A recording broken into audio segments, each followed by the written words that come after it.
Okay, we'll do a status to start,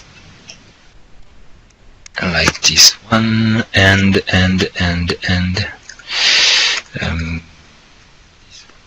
first status get 1.10 to see where we are at, and the rest. 15 now.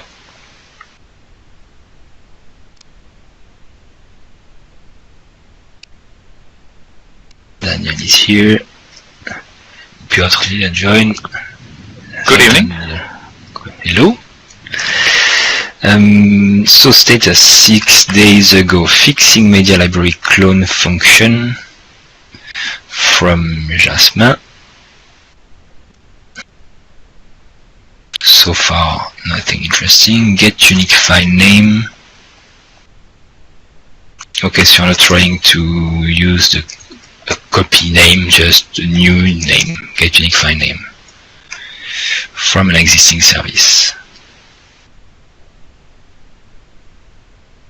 So fixing media library clone function. I've seen the screenshots, so it works. Update admin menu. Removing an image set which didn't exist. Added Specflow for the fields, the text field, which is good.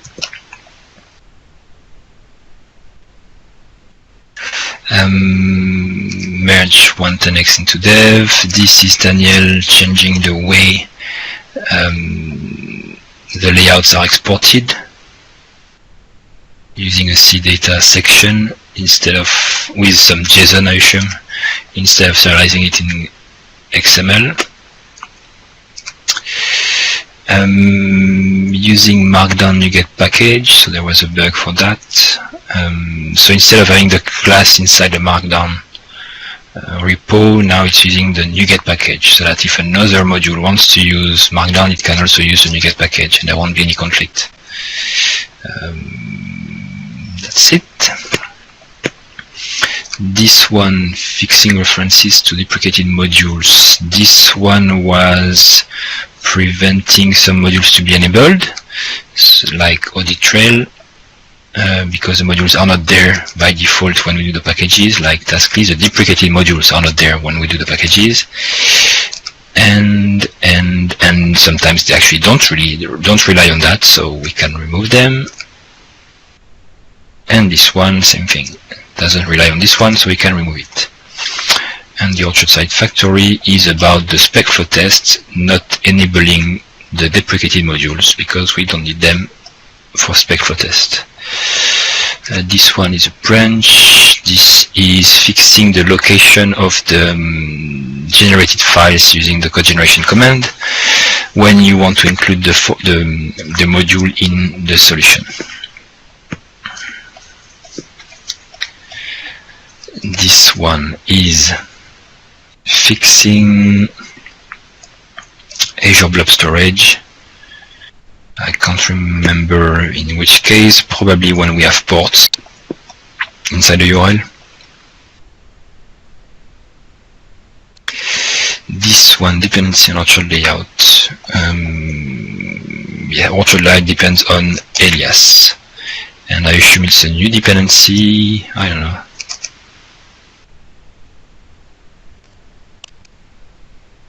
Fixie 665.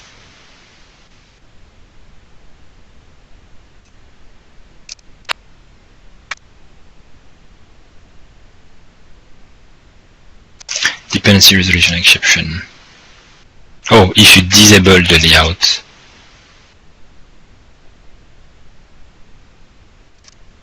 No, if you disable alias. Okay, if you disable alias. Oh, because layout actually depends on alias, so disabling alias should disable layouts. Okay. Well, that was a simple fix, but don't disable alias. Moving shape snippet to content group. Yeah, it's small issue. It's just that the shape was creating its own group and it was confusing David Hayden, so I moved it to the content group. So just to use an existing group.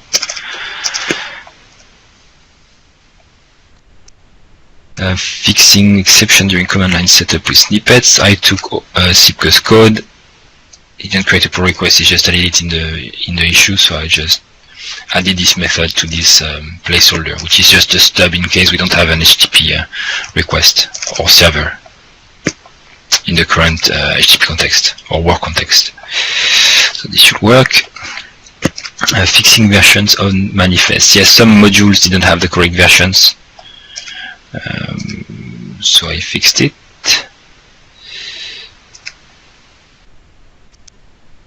All of these, then adding missing dependency to Orchard.Resources.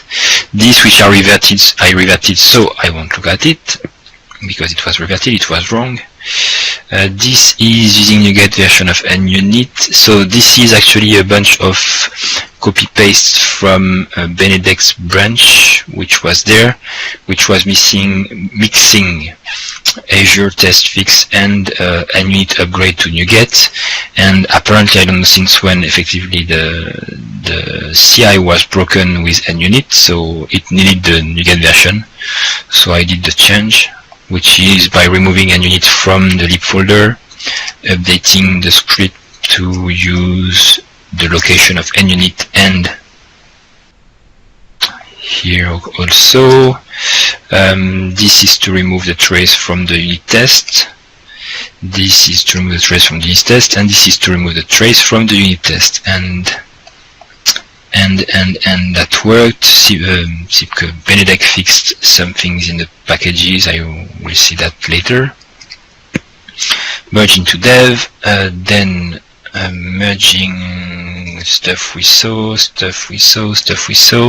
updating Azure Test from Lombic. So this is cherry pick from Benedict's branch, fixing where the tests are run.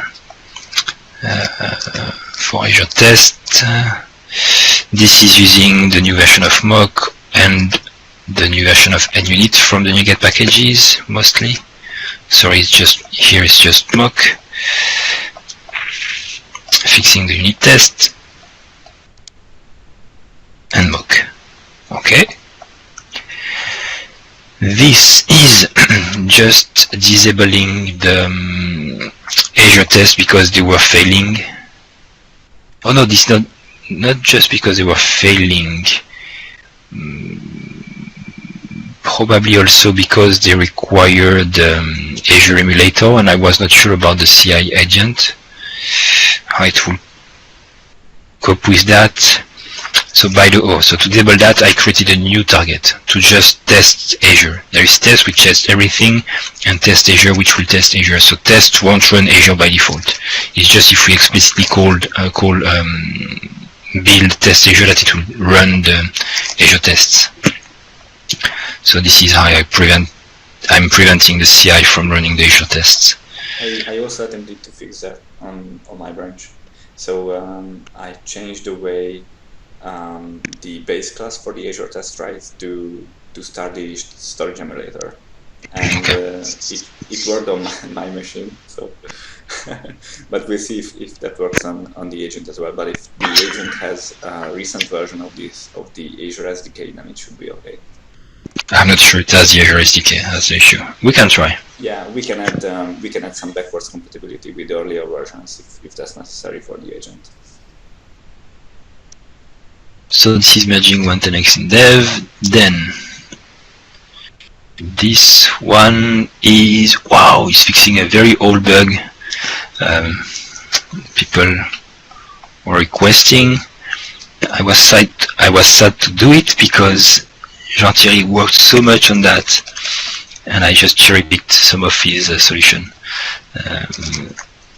So the issue that is fixing is unable to generate route URL for Web API, created in 2014 by Rob, and I finally understood the issue. Solution is just that when the shell route is trying to render the URL, we are looking for is it an HTTP route or not, because otherwise there could be some matches. Well, it will match with with the standard route, not the HTTP route, and then we'll use the standard route to generate the URL, it will be wrong. So we need to check that if we are requesting the HTTP route or not. So the default routes will conflict, the default HTTP route and the default route will conflict. Now it's no more the case because of this test.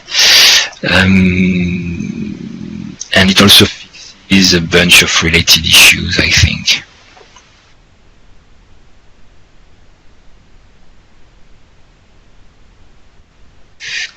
Or some related issues. This one, yes, this one. And then this one now can, instead of typing the URL directly like this, which actually is wrong because it doesn't take into account the virtual path, virtual folders and or tenants, now we can just say here HTTP route URL. It will work. The area, the controller, and it will be an API controller. Okay, and it will work. This is by the way how it should be done. When you want to inject something in JavaScript, inject it in the HTML in an attribute of a tag and read the value from JavaScript. This is very important for encodings. This is the only way that it can work. So wherever you see some of the code like var, JSVar equals and HTML.JavaScript encode something, this is wrong. And I've been doing that all my life. I've been doing it wrong. The way to do that is a div or a span with an attribute. And then merge into dev. Oh, something more. Then this is the fix to actually have the resources override the views from common. We can't have resources depend on common because common is not enabled by default. Resources is. So when two modules can't depend on each other but need to be enabled or enabled and registered in a specific order, we need to use priority. So this is fixing the issue. This is the merge.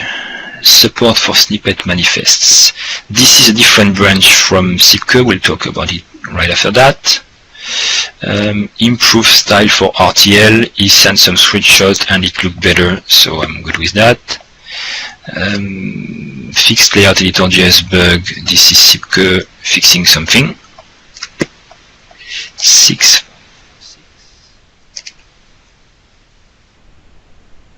Oh, you fixed it! Wow, great. So it was broken in Edge. When you drag and drop on Edge? Actually, Edge exposed some yeah, bug. but sure, it was not an issue with Edge, but I tried to fix it. I'm like, no, I don't understand the code. Well, it took me a fair amount of time. Oh. But it's much better now. Yeah, I'm sure. Who tried it? I tested it. Yeah, that's the issue. No, I'm not blaming you. I mean, you are the only one who tested it. Yeah. That is the issue. That's only one tested it. And it's on 110x. So if it had been a pull request, I would have put a need test before. Why don't we just do like we did last time? We release it and let the rest of the people test it. I know. That's my philosophy. But this is why we don't want to do it anymore. You know? And I really appreciate that, guys. What? Thank you for testing. No, but you're right, Sebastian. Next time I'll create a PR. Just so that people can test. It's just because this changes like in the JS, yeah. And we don't have unit test for that, so or Specflows test. Okay, Orchard.Azure Text fixing duplicate entry in package config, so 2 times NUnit fixed. And then this one fixing it. So the test passed now, Benedek? Yeah, I think so. Why did you put it on dev? Well, because the changes are on the dev branch. So if you wanted to try the Azure run the Azure tests on the branch, then they would. Well, you can't even build the whole solution, I think, if you have a duplicate entry in a packages.config file. I assume it was just a merge error. this unit test here. This has to do with the fact that I removed the cloud storage support, and that happened on That's just a typo. It doesn't really matter. That's just a typo. So actually, this change doesn't even change the result of the unit test. Just a typo. But on the still failing then? Oh, actually, I think I sent you a message on Skype. So there's only one unit test failing, and yes, I think I have a fix for that, but I wanted to. That with you. And this unit test is failing also on 110x. So that's why I thought it was this one. So it's not this one. Nothing to do. Okay. So if you fix the unit test, fix it on 110x. Yeah. Okay. Good. Thanks. And we can merge 110x in dev. So also at the same time, I did a new change just to fix mostly TeamCity, which is updated now and runs the test correctly. I changed the name, so there is still two continuous bleed, one for the major version, which is the dev branch, one for the minor. I just renamed it, so I didn't want to change 110x, 19x, 192 every time. It was painful. So now it's minor version, major version, whatever, and they run correctly. But you see here 110x. Well, it's kind of the name. I haven't changed that, which is bad, but it runs correctly using the NUnit from the NuGet package. Yep, and you see, for instance, tonight 2 commits will be running the Specflows test. So everything is passing. That's good. This one we don't care because it's just a target I use when we create new branches like 193. And we need to ensure that it's working when we release that. So we don't care when it's broken because the branch doesn't exist, because while we are not in release mode, we test the 4 other combinations. That's it. Questions? What is that?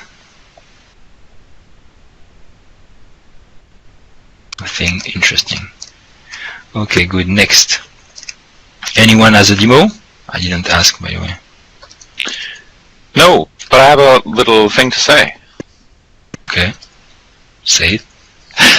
I'm just so happy to be able to say finally that the guy who built the Glimpse module for Orchard, who you met at Harvest this year, Mr. Chris Payne, has joined the ranks of iDeliverable starting this month. So he's now working with us. Wow, congrats. Thanks. But he's not here. No, he's not in the meeting. I think, well, he's actually working on a tight deadline for a client of ours tonight. I think he decided to skip. But hopefully this means that you'll see more of him in the meetings going forward, and hopefully, see him participate more. This is what George is asking. Yeah, I expect him to create more pull requests than what he's been doing so far. Yeah. Maybe if we merge the ones that he has created, maybe he'll be encouraged. No. Sure.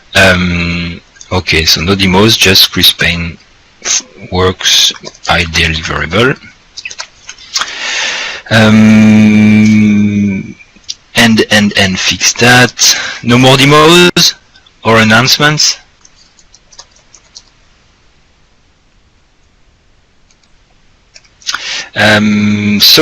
Fix new GitHub merge options. This thing is awesome. I tried it on 2 different repos. Maybe here already. Look at that. Look at this one. You see this one? This commit? You see? It's flat. Here. It's a commit from Armand Forgani. It's a committer myself, which means I merge the pull request from this author. It's one commit. It's flat. It's just because now, since last week, if we go on the pull request, I won't bother you, Sergio, anymore about squashing your things.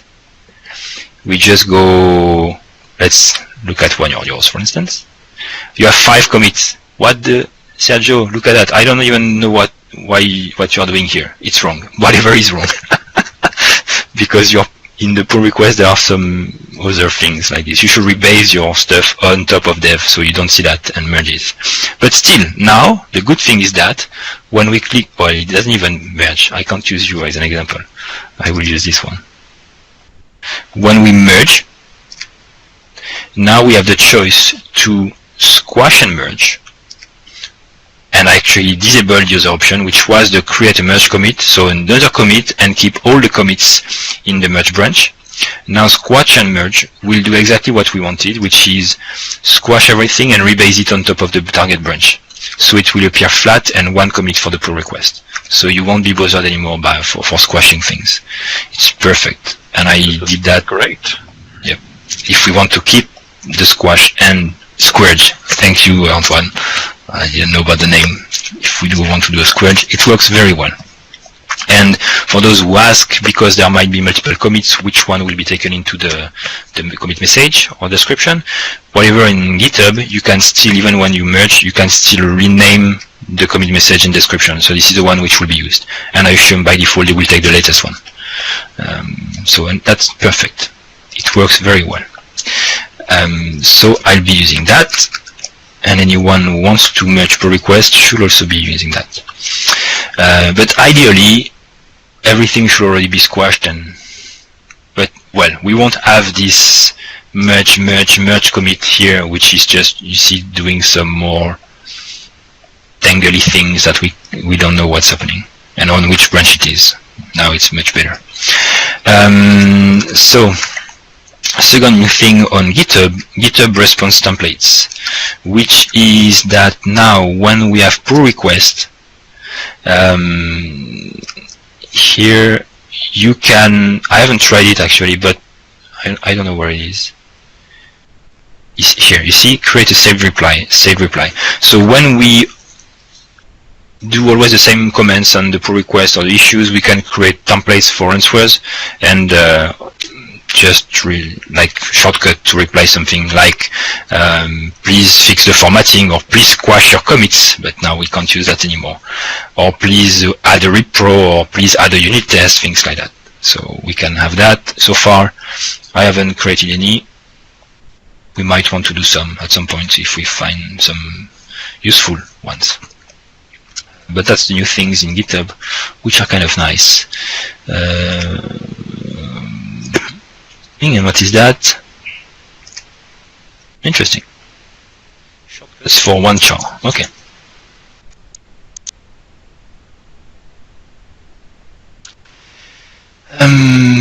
Good. So 2 topics. 2 people complaining. So it's good to talk about complaining people to see what we can do, and even if we can do something, will we do it? Can we do it? Donald Rent.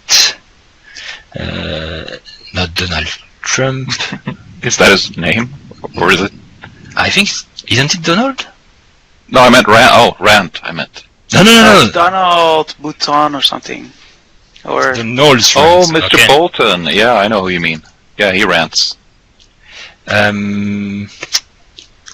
So, and we actually already took action before his rant, which is interesting.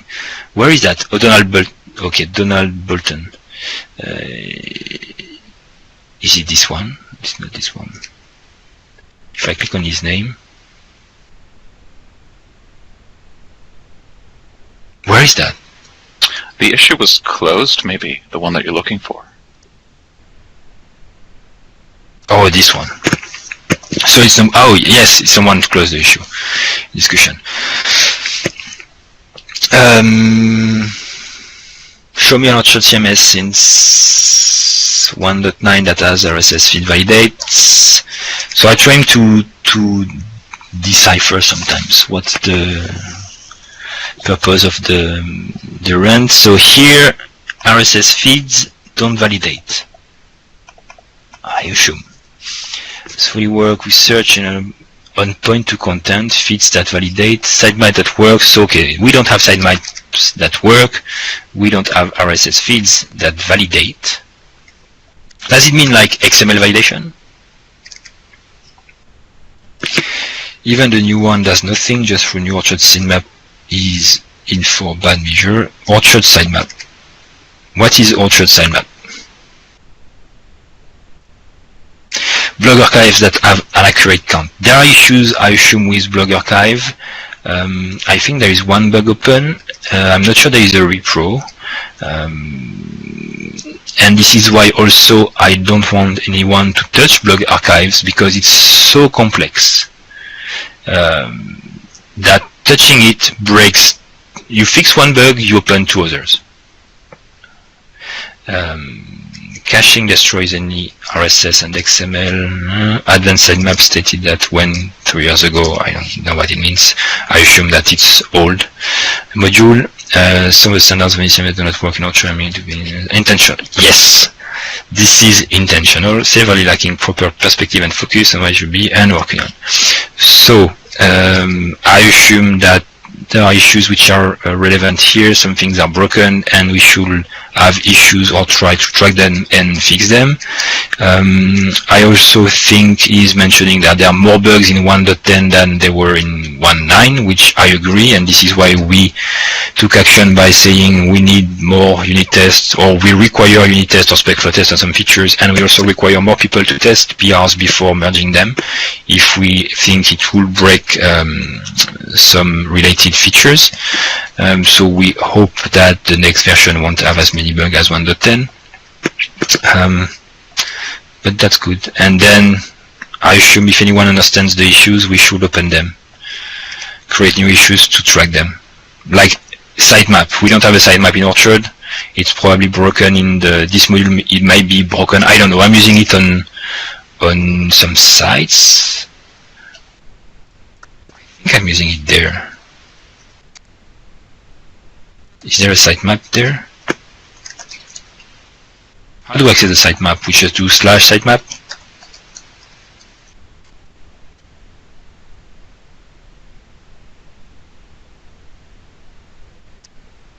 Yeah, it works. Yeah, this module is the Web Advanced sitemap. So you type any blog here and it will work.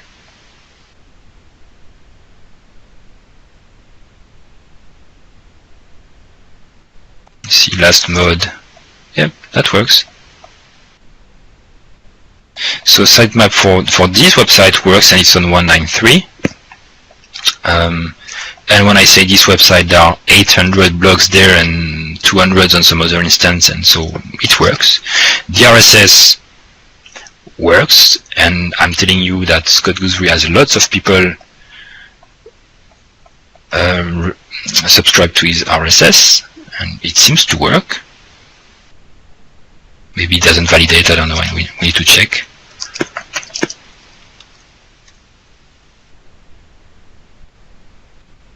Let's try.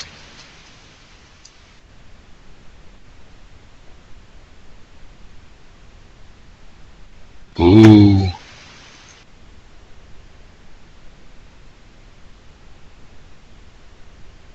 So there might be some issues. Check that. Okay. So if you want to create issues, please create issues. So this was the rant of the week. Frustration. If you want to read and see what we can do from that, even Daniel says, yeah, quality of Orchard is dissatisfying. The issue with the quality of Orchard is just the reflection of the quality of its committers. That's Lombic and Sipke. Voilà. That explains everything. Yep, so nothing more to do on this one. The other, not rant, just some comments from Robert from Advanced Ray. He was complaining about documentation. There was a feature he wanted to do and he couldn't find any documentation. He had to read on the code. We know documentation, quality and documentation. Yep, like everything. We are working on that. I pasted on Gitter some docs. I'm not sure we can. It was a long time ago in terms of Gitter, because it was just a few days ago, but in Gitter it goes fast. I pasted some talks. So the idea with this talk and what Antoine has done on read the docs will be to actually enter the table of content. So you see, I pasted 2 different talks actually, with 2 different focuses. Just a bit of concept that we should have documentation on. So the idea by creating the talk entry is that we know what has to be written. And because with the current documentation, you have to write the article to see it in the talk. Here, by creating the talk, we see everything that needs to be done, and we can put placeholders, and people could complete that. Or they will find that there is nothing for this section. That could be interesting to have at least a talk like this. So look at the talk if you want to work on that or provide comments. I like my talk. And it's missing some sections because when I did that, like 2 years ago, there was no layout, for instance, or dynamic forms. So it has to be updated. You see forms, contact form, content submission, anti-spam.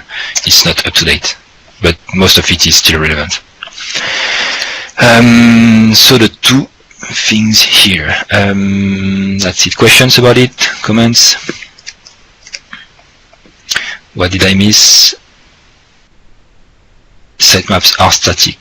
What does it mean?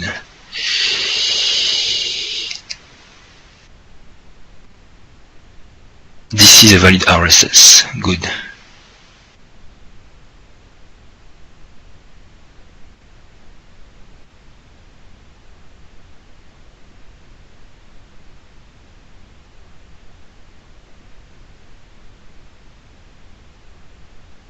What does it mean, curated list of functional and unit tests?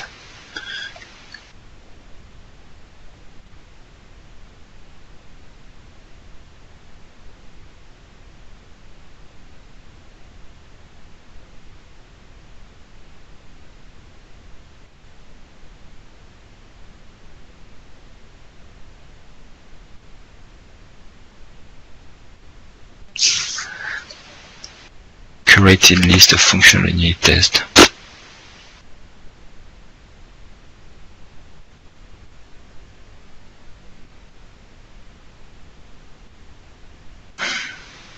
So you mean define the list before implementing it? I think we talked about it. That's it? So define what should be implemented? Okay. Like placeholders, please write that, or yeah. Yep. It's just about having more functional tests. Okay. What else? What did I miss? 1.10.1. Just look at the status for the release. I tried to fix everything I could and assign it to Sipke when I could not. And he worked on that. So Orchard 1.10.1. There are 2 tagged issues for that, but we have maybe more issues. Scripts and styles referenced by layout snippet are emitted in the admin UI. So actually, Sipke worked on that. Also, oh yes, exactly. This is why I said we looked into that after. So he created a branch which is adding a new way to create snippet elements. So the issue, let me show you the issue, because maybe you don't even know the feature. Just as a reminder, in the layout module, there is the feature called snippets, which lets you create some elements for the layouts and the forms based on razor views. Okay, you just create a specific razor view with a specific template, a specific name, a convention in the name, and then it will harvest the elements based on these razor views, and these are called snippets, and they are configurable. Which means when you create a snippet, you can define what are the properties that should be configured when you add it to your layout. And to configure them is just a programmatic way. When you create your razor view, you use some specific helpers directly in the view to reference some fields and types and descriptions, and automatically the harvester will execute the razor view and gather metadata from the calls that were done in the razor view. The issue is that this razor view contains the metadata and how to render the metadata or the data which has been configured.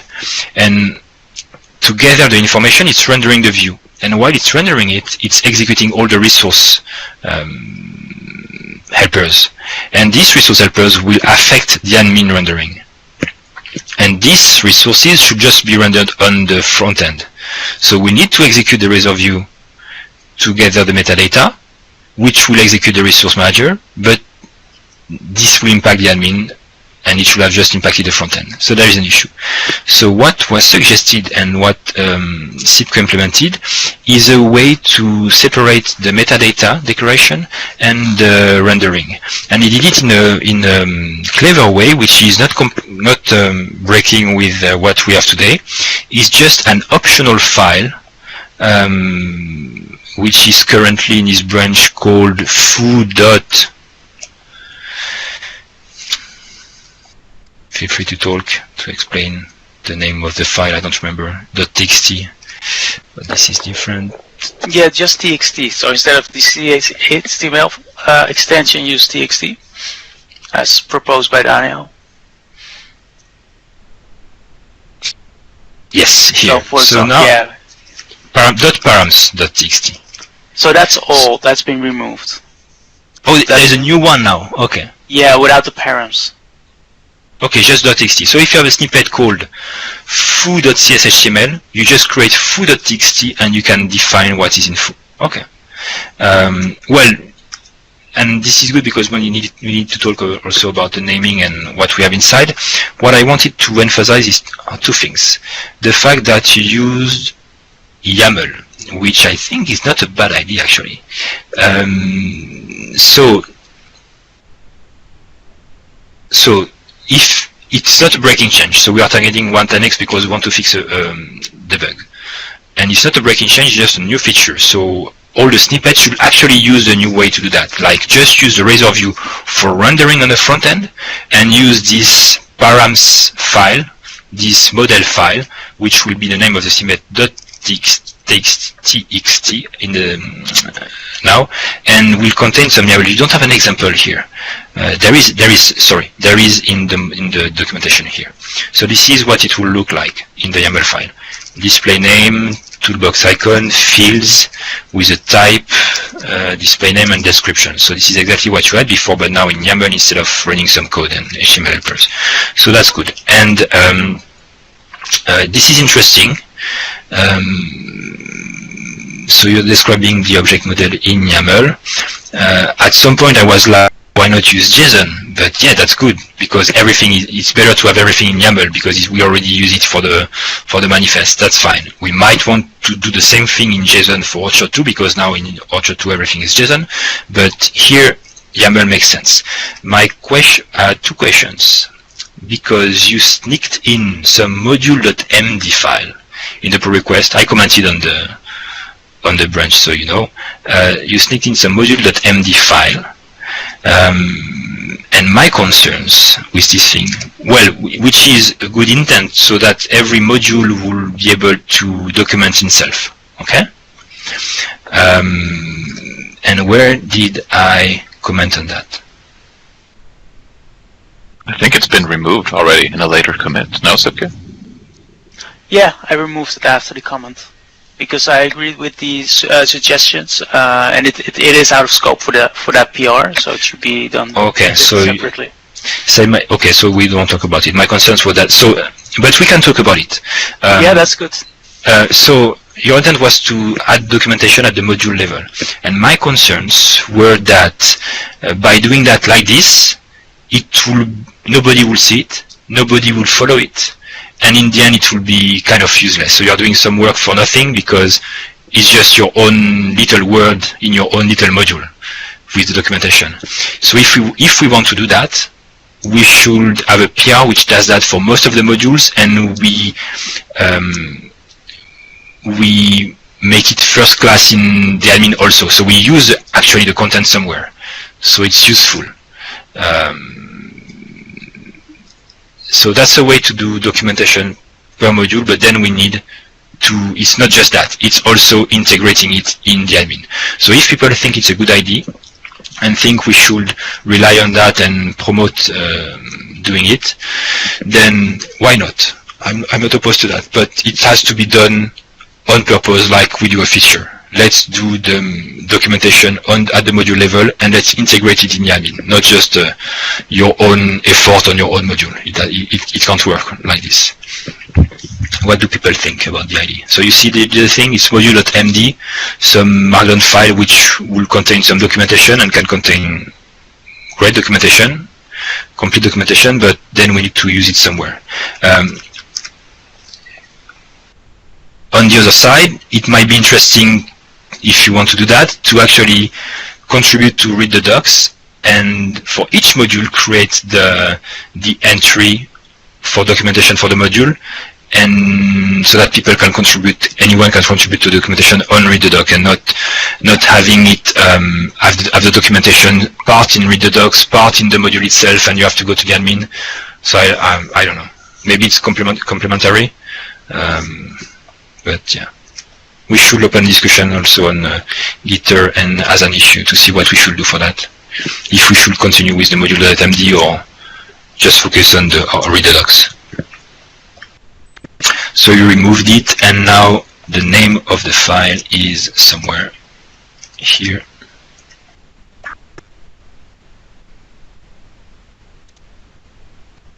No, not txt. Okay, just the name .txt.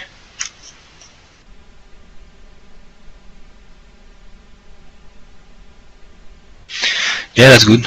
So this will fix the bug here. You tried it, it works.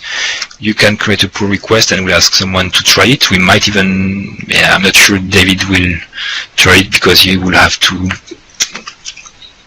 pull the pull request and test on that, but I think it's a good thing. Daniel, have you tried it or just commented on the design? I have not tried it yet, but I intend to. Okay.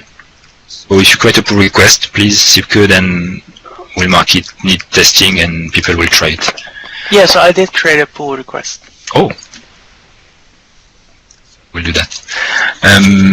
So this bug then will be fixed, and the other one which was blocking, there is also a pull request for that. I commented on the pull request last Thursday, and apparently it took it into account. Let me check, the issue being that the ManageOwnMedia doesn't work on Azure Blob Storage. Pull request, this one, CLL required, and I commented, so apparently created a new pull request. Yeah, the issue was that it was still the same problem.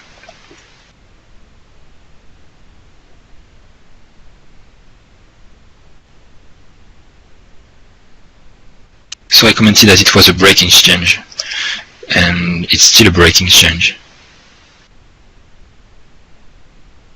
So I will comment on that after. But we are blocked on these two issues to raise 1.10.1, and we can take a look at the new issues, but I follow them daily just to be sure there is nothing which is blocking for 1.10.1. They are not all open yet, but yeah, so this is new. Well, Sergio has been working on a PR to allow create user activity to work, actually. Same thing. Publishing has been okay sometimes, and it starts to copy every PDB you can find on dev. Yes, I've seen that, but I've seen that, I don't know since when, maybe MS Build has changed somehow, or web deploy, I don't know, because I had to change the Orchard project to explicitly ignore the PDB files during the packages. That's weird. But it's not blocking. Not blocking. Suggestion.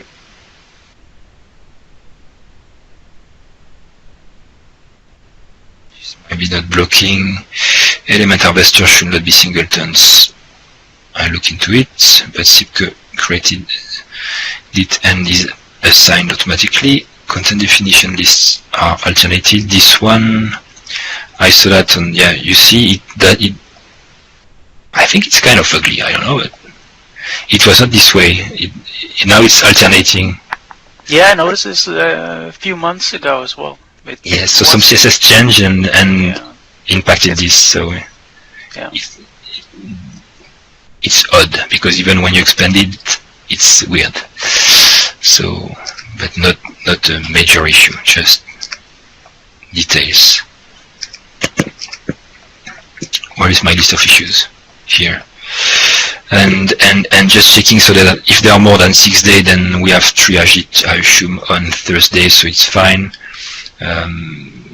This is not breaking. This one, didn't we approve it, or maybe we needed some tests? So to prevent the duplicated items in the content item record, we have a database constraint, but we also need to prevent the exception to block the double click from publish save. So on the first click, it will disable the button. Actually, GitHub does it everywhere. Whenever you click on something, it grays it up automatically. So there is a pull request for that is being kindly working on. And I think I commented. Yes, anyone wants to try, and Donald commented on some feedback. And you reacted to the feedback. And you see form submit, prevent default, okay.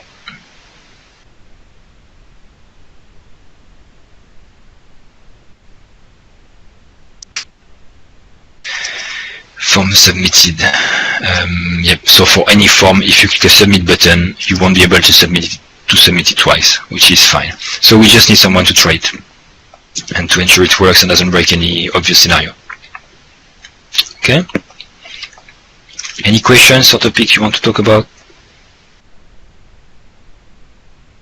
So you fixed search on iDeliver.com. Good. iDeliverable. Yeah, Sébastien? I just created gitter.orchard.cms/orchard.doc, but I wanna check if it's accessible. Okay, let's see. For everyone. Oh, because we have a repository Orchard.doc on Orchard.CMS. Yes. Oh, it's a new UI. It looks like a new UI. Okay. Spread the word. Let's spread it. I assume these are all the people who have right access to the repository. No, not just that, but they seem to be ordered. So this guy. But maybe Rob can try to access it. Which Rob? Alright. In the chat room. In the meeting. Yeah, he's in the meeting, so he can. Yeah, I just invited people. So okay, so this is the now official Gitter channel for talking about the docs. As a reminder, where is that? I will use this one, Orchard doc. This is the repository that Antoine.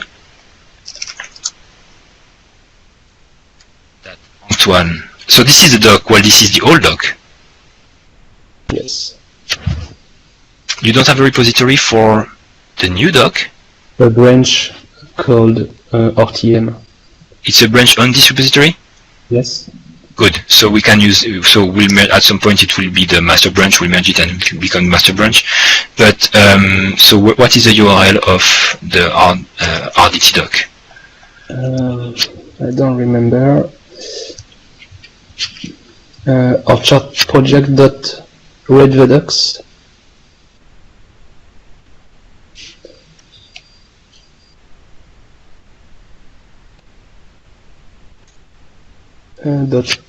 .org.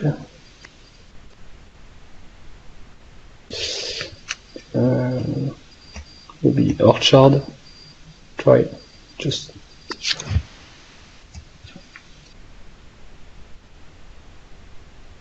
Orchard CMS.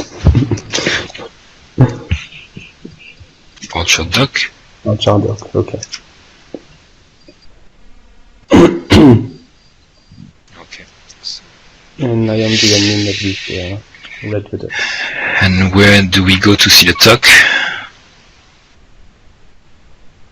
Latest and RTD. Latest.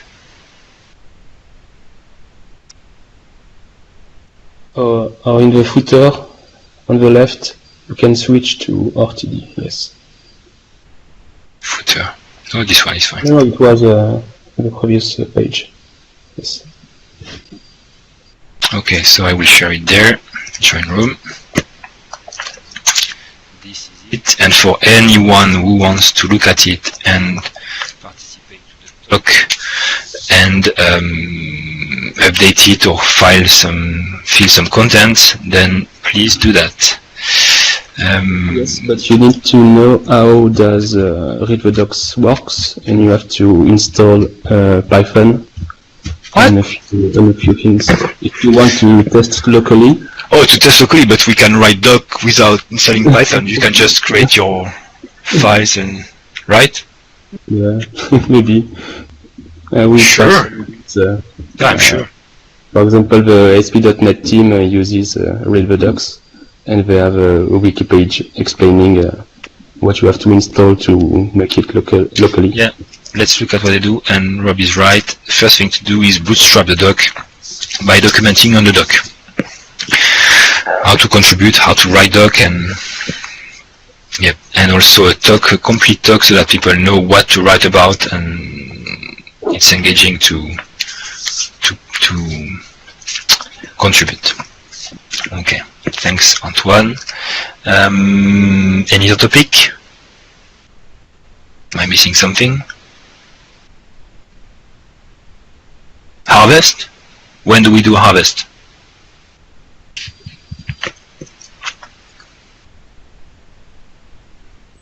Where do we do harvest?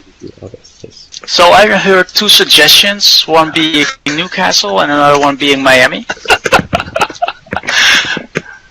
Thank you, Sivke. My pleasure. In Alicante another time could be okay. I think everyone who went to Alicante would be okay to come back in Alicante. I think everyone agrees, right? Yep. It was great. Even I was talking about it with Taylor last time, and yeah, it was a great location. And we know the reasons why. This is why we did a meeting after that, just to understand why it was great, and we need to repro that. And I heard Rob, because Rob is in Newcastle and is suggesting that he could help on organizing it in Newcastle. And Sipke is also mentioning Miami, which is actually what we talked about last time. We used to alternate between Europe and US, okay? Doing US, Europe, US, Europe, US, Europe. So we did Santa Monica, we did Amsterdam, we did then Redmond, and Alicante. So now the logic will be to do it in the US. But at the same time, we know that most of Orchard users are in England. So a strategic decision could be to say, well, we don't care about doing US, Europe, US, Europe. We just do it where we want, and there is no rule that says we have to do it in the US and then Europe. Okay, it could be anywhere. So we have this option to do it directly again in Europe and probably in England. And if someone wants to help anywhere in England, so far is just Rob in Newcastle. At the same time, if we want to do it in the US, I agree it has to be more central to our community, which is European and North American. So Miami would be good for even South American community to join, because accessing Venezuela, Uruguay, whatever, Mexico would be easier. And from the Europe also maybe faster than West Coast. So that would be a good solution. What we found also is that having a vacation location is interesting, because then you can come with your family and take some vacation by the way, so you just accumulate the trip for business and also for vacation. It's also a good thing. So people in Alicante stayed for more days after that just to enjoy the location, and that was great. So yeah, so I'm not opposed to anything, and it's up to anyone who wants to help on that. I don't think we have anyone in Miami who would help. Well, yeah, I have a guy in Miami who can help. Who does Orchard? No, he doesn't do Orchard, but he's willing to help. Okay. I know someone in Florida. He's called David Hayden. I'm not sure he will help us. He's in Tampa, I assume. Is it a city, Tampa? Yeah, maybe. Yeah. So yeah, it's doable. Then there is one, Miami. Definitely not in summer because it would be too warm for us, for everyone, especially for me from Seattle. But that's a good also option to do an event when it's cold everywhere else. So that's a good thing to do. Tolerable. It's also, I assume, more I don't know if it's more expensive than Newcastle and in terms of travel and in terms of lodging and event. Summer's the off season in Miami, so it's actually not a bad time to go there. I mean, if you go late in the summer, it's not as blasting hot. Yeah, so yeah, sure. Like September, October, like for Alicante, it was the same thing. Or soon, like even February, March. I assume it's also great there. That's the high season. High season ends at the end of March in Miami. Okay. Newcastle weather is like Seattle, so let's not do that in Newcastle. If we are lucky. Okay. And it depends on the date. So it depends on. I don't know if we'll do a vote. It's based on who can help and how much it will cost and when it happens. So we need to compare the options. The two ones, and then decide. In terms of schedule, the last one was in October. So if it's every year, it will be next September, October. I don't think we can do it earlier. So I don't know. At the same time, if we do it in Newcastle, we can't do it in autumn or we need to check. So please think about it. If like Rob or anyone within Miami can come with some suggestion of at least dates and budget what we need for between 50 and 100 people, a room and location and hotel, just to have an idea of the cost and when it could happen. That would be interesting to be able to compare. Same thing with Miami, Sipco, if you can know where we could do it. And I've never been to Miami, so George lived there apparently. You've been there, Sipco, I'm sure. No, I haven't been there. What? You have never been to? Oh. Never been to Miami. Just LA. Okay. Yeah. Okay. I can help. I know some of the hotels down there. I can help do some preliminary investigation. And I'm sure some people in Hungary will also chime in and say we can do it in Hungary too. Absolutely. It won't be as sexy as Miami and as many people as in England, for sure. But we very sexy. And if you want to see British people, you have to come to Budapest. And Spanish. Okay. And so, okay. If we want Spanish, we'll go back to Alicante. Don't worry. Okay, New York also, but New York will be much more expensive. It will be crazy. And but side note being that many people will be able to join because it's New York, and by the way, they will take some vacation to visit New York. That's it. That's also some side point we have to take into account. So good. And that was just to start the conversation about Harvest. Any other subject? Yes, Sergio is kind of with $300. You live a month in Alicante.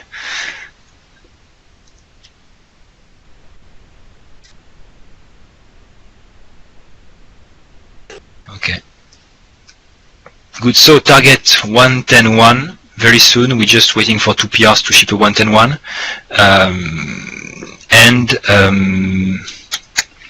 And the documentation, please take a look. Please join the Gitter room and contribute to the talk and express your ideas. And see you on Thursday for the triage. Thanks, everyone. Bye-bye. Bye, guys. Bye, everyone.